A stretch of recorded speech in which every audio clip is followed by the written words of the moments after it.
పడే అవకాశం ఉంటుందని వెల్లడించారు.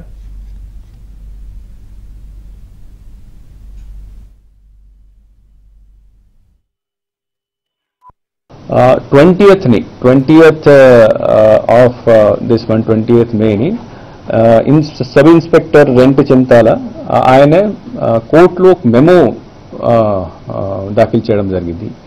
A memo lo he has mentioned that the Mr. P. Ramakrishna Reddy he has been mentioned as accused number 1.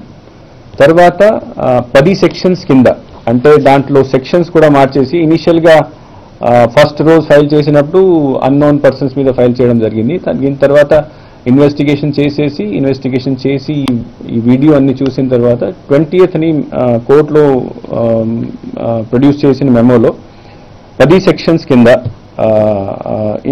10 sections include చేసేసి memo file చేయడం జరిగింది. తర్వాత మిస్టర్ రామకృష్ణ రెడ్డిని కూడా అక్యూజ్ నెంబర్ 1 గా దాంట్లో ఇంక్లూడ్ చేయడం జరిగింది. So this issue yesterday afternoon it was some video was released. So that video is correct and then apart from filing this memo in 2 days back file memo చేసిన తర్వాత ఆయన arrest చేయడం కోసం ప్రయత్నాలు స్టార్ట్ అయినాయి. నిన్న రాత్రి ఈసీ మళ్ళీ ఇప్పుడు దాకా ఎందుకు చేయలేదు, చాలా సీరియస్ గా దీన్ని తీసుకొని you should arrest him immediately orders కూడా ఇవ్వడం జరిగింది. Morning in writing also Election Commission has asked that whether he was involved or not, and if he was involved whether FIR has been filed against or not, and if FIR filed arrest chesar leda. So FIR already ante memo dwara ayana పేరు already include చేయడం జరిగింది. Arrest కోసం నిన్నటి నుంచి ప్రయత్నాలు జరుగుతున్నాయి.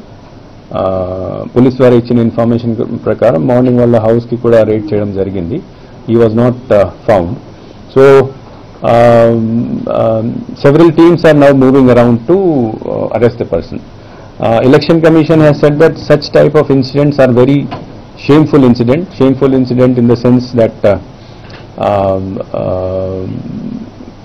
our intention is to do free, fair and peaceful elections, and when the candidate himself start doing this activity, that is a very serious matter. So stringent action should be taken. Stringent action ante as per the memo filed in the court against the accused number 10 sections have been proposed against him, and these 10 sections have very severe sections where the punishment may go up to 7 years also.